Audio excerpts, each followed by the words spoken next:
саламатсыздар ма? Бүгін сіздерді жинап сұхбаттасып отырған себебіміз енді 4-ші сыныпты білесіздер, биыл 4-ші сыныпты аяқтап 5-ші сыныпқа ауысып жатыр. Жаңа сатыға, орта буынға, сол орта буынға өту кезінде бейімделу кезеңі деген болады. Бұл кезде баланың алдында бір қиыншылықтар, сәтсіздіктер шығуы мүмкін. Соған сіздер, біздер болып көмектесіп, мектеп, ата-ана болып сол бейімделу уақытынан сәтті өтуіне көмек көрсетуіміз керек. Енді биылғы жылдың бір ерекшелігі, сіздер білетін шығарсыздар, Қазақстан Республикасының 25 жыл егемендігінде біз бірнеше даму кезеңдерінен өттік. Оны сіздер елбасының бағдарламасынан, жолдауынан, білім ғылым министрлігінің бағдарламаларынан да естіп жатқан шығарсыздар. Биылғы жылы бір өзгеріс, сіздің балаларыңыз жаңартылған оқу бағдарламасымен оқиды, 5-ші сыныпта.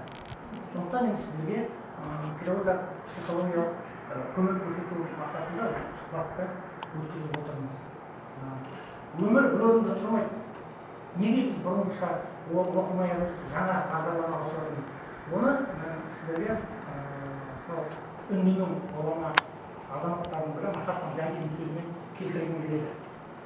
Егер сен болашақтағы өзгерісті байқағың келсе дейді, сол өзгерісті уақытында жаса деген екенбіз. Дәстүрлі жүйеде бірінші жаттанды білім болды. Осы уақытқа дейін біздің дәстүрлі жүйемізде. Екінші, бағалаудың шектеулілігі. Яғни 5 баллық жүйемен ғана бағалап беріп баланы. Бір пәннің аясымен шектеп қана жүрдік біздер, бұрынғы дәстүрлі жүйеде. 6 күндік сабақ кестесі болды. 6-шы күнге жеткенде балалардың шаршайтындығын байқаған шығарсыздар. Шаршайтын балалар 6 күн оқығаннан шаршайды. Тәжірибелік жұмыстан аздырақ. Бала оқиды, біледі, бірақ оны тәжірибелік жүзінде пайдалана алмайды. Яғни өмірмен байланыс онша бола қойған жоқ. Сондықтан біздер жаңартылған білім жүйесін қазір енгізіп жатырмыз. Бұның ерекшелігі, оқушы шынайы проблеманы зерттейді. Ал естіген шығарсыздар. Мүмкін былтырғы оқыған 1-ші сыныптың ата-аналарын естіген шығарсыздар. Қандай өзгеріс болады? Енді біздер бұл өзгерісті елбасымыздың жолдауларынан да бағдарламасынан да біліп отырмыз ғой. 2011-2020 жылдар аралығындағы мемлекеттік бағдарламасында осы 12 жылдық білім жүйесін енгізу көзделген. Бұл жүйеде біздің балаларымыз үшін берері мол деп ойлаймын. Бірақ біз енді сол балаларымыз еніп кету үшін біздер әуелі өзіміз сол жүйені толығырақ түсінуіміз керек сияқты. Сол үшін де біздің мектептен, мұғалімдерден көмек керек. Балаларымыз 5-ші сыныпқа өтіп отыр. Қандай өзгешелігі бар дейді 5-ші сыныптарға? 5-ші сыныпта енді жаңа бағдарламада балалар 5 күндікке өтеді. Балалардың бүкіл оқу жүйесі, яғни оқулықтар өзгеріп жатыр. Күнделіктің болмайтындығы, сонымен қатар бағалауда да өзгерістер бар. Яғни қазір бұрынғыдай бағаланбай, балалар қалыптастырушы, жинақтаушы бағалау жүріп біліп жатырмыз. Жақсы. Ондай өзгерістер бар екендігіне хабарларыңыз бар екен. Критериялды бағалау кезінде оқушылардың үлгерімі алдын ала белгіленген критерийлер нақты жиынтығымен үшін еді. Оқушылардың пән бойынша үлгерімі 2 тәсілмен бағаланды. Қалыптастырушы бағалау және жиынтық бағалау. 2019 жылға дейін бізде 2 жүйе бірге қатар жүріп отыр.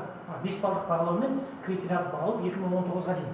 2019 жыл біз 11-ші сыныптармен бәріміз ары қарай түгел ауысып кеткен кезде критериялдыққа ауысамыз. Енді критериялдық бағалау кезінде оқушыға 1-ші, 2-ші, 3-ші деңгейде тапсырма беріледі. Бәрін емес, жеке-жеке деңгейіне байланысты. Оған ол бала баға алады. Одан кейін бала топтық жұмыс жасайды. Бала топтық жұмыс жасағанда бал алады. Балаға үйге қосымша жұмыс берілуі мүмкін. Оны орындаған үшін бала тағы бал алады. Сонда ана үйден жасаған балы мен бағанағы топтық жұмыстағы балы деңгейлік тапсырманы орындауына байланысты 1-ші деңгейге қанағаттанарлық, 2-ші деңгейге жақсы, 3-ші деңгейге өте жақсы деген баға болса, соған келіп қосылады бәрі. Сосын барып баланың жиынтық тағашысы. Сонда сіздер балаңыздың бағасын көріп отырсыздар. Ертең күнделік деген енгізді, оны интернет жүйесінде көріп аласыздар. Енді сіздерге сұрақ, осындай болайын деп жатқан өзгеріске сіздер дайынсыздар ма? Жоқ. Ата-ана ретінде ата-ана дайын емес. Неге дайын емес? Баланың күнделікті сабақтан келген уақыттар көңіл күйі бәрі де ата-ананың назарынан тыс қалмау керек. Ата-ана балаға саған кім ұрысты деп емес, сен не бітірдің бүгін деген сұрақты қою керек. Қандай іс, қандай шаруа тындырып келдің деген міне сонда ғана біздің мұғалім мен ата ананың арасындағы байланыс нығая түседі, күшейе түседі. Өйткені бала өзінің кемшілігін үнемі ата анадан не саған кім ұрысты деген сұрақ қойылса, ол мен дұрыс екенмін деп ойлайды. Ал сен қандай іс тындырдың, қандай жақсылығың бар деп сұраса, бала өзіне жауапкершіліктің жүктелгенін түсінеді де, ол өзі адам екен, тұлға, жеке азамат екен мойындайды.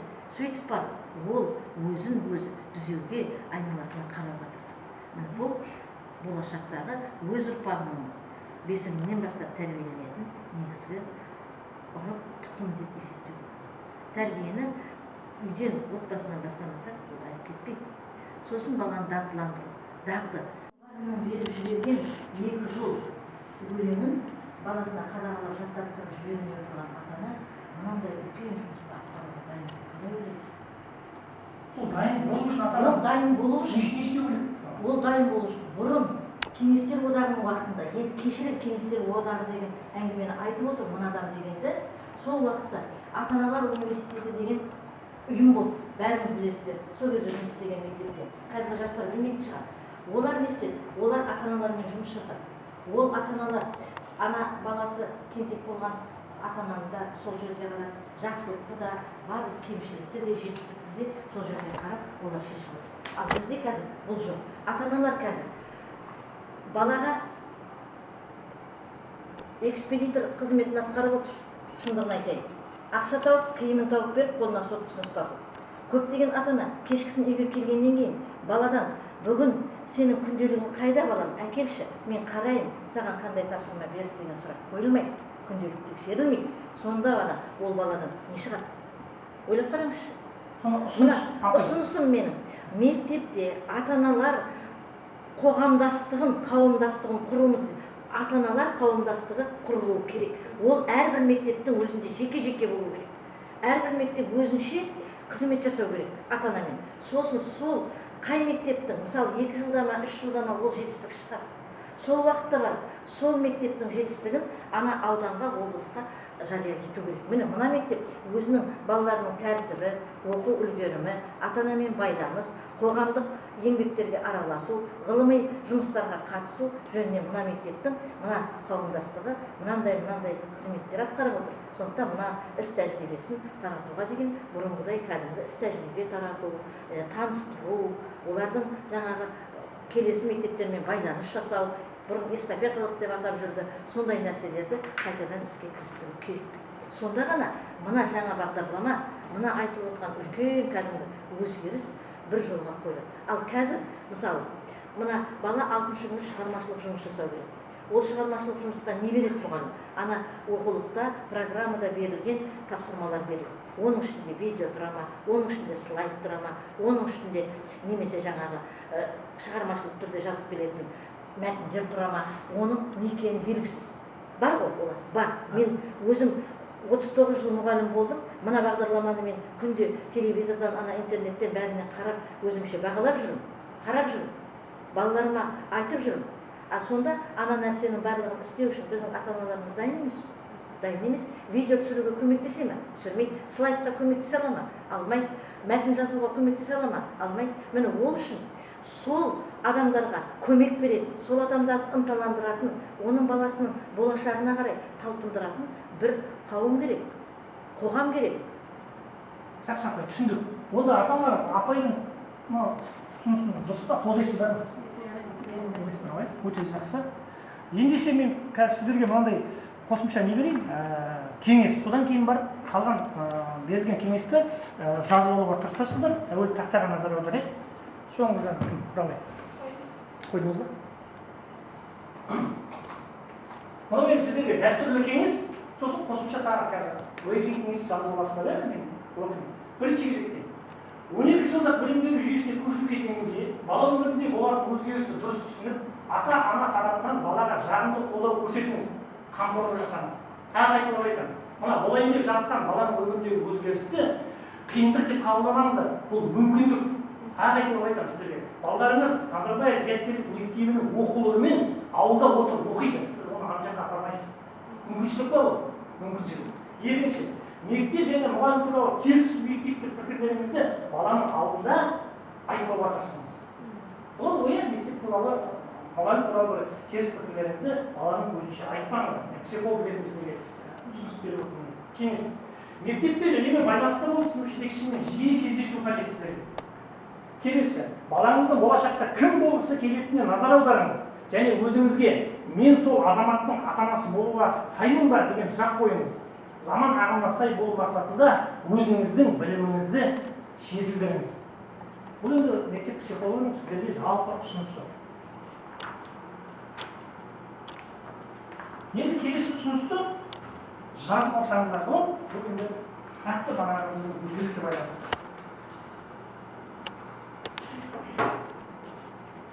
Бірінші кезекте тәрбие талаптары мен үйге тапсырманы орындау кезінде қажетті жағдайды жасауға тырысыңыз. Тәрбие талаптары мен үйге тапсырманы орындау кезінде балаға қажетті жағдай жасауға тырысыңыз.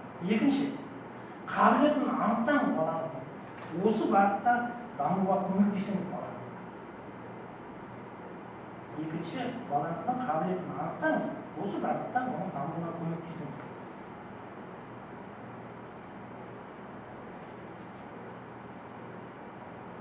Үшінші, өзі қызығатын спортпен шұғылдануға және үйде күн тәртібін орындауына көңіл бөліңіз. Осы жерде баса назар аударатын өзінің қызығатын спортпен айналысуына. Немесе ұнамайтын спортқа апарып баланы қиындық тудырмаңыздар балаға.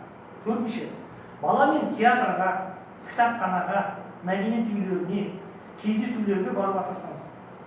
Балаңыздың көрген киносы, кітабы, кездесулер туралы талдаңыз.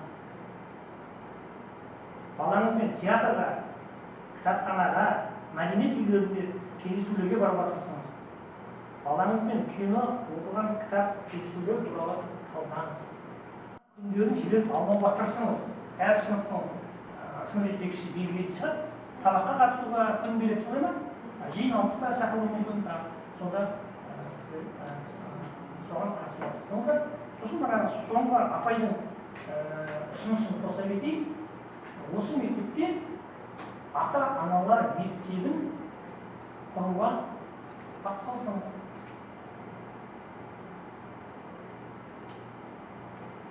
Мына жерде күн тәртібі деген өте дұрыс айтып отыр психолог мырза. Күн тәртібі баланы бірінші жастан қалыптастыру керексіздер. Бірінші жаста күн тәртібі қалыптаспаған бала еш уақытта қалыптаспайды. Мысалы, бірінші жастан бастап қалыптастырып тастасаңдар, ол сол уақытында отырады, сол уақытында тұрады. Мен оны өзімнің екі немереммен көрдім. Сайранды. Олар сағат 3-те отырады, сағат 6-ға дейін сабақтарды дайындайды, бәрі болады. Қарайтын киносы, заттар содан кейін болады. Шүкір, нәтижесі де бар.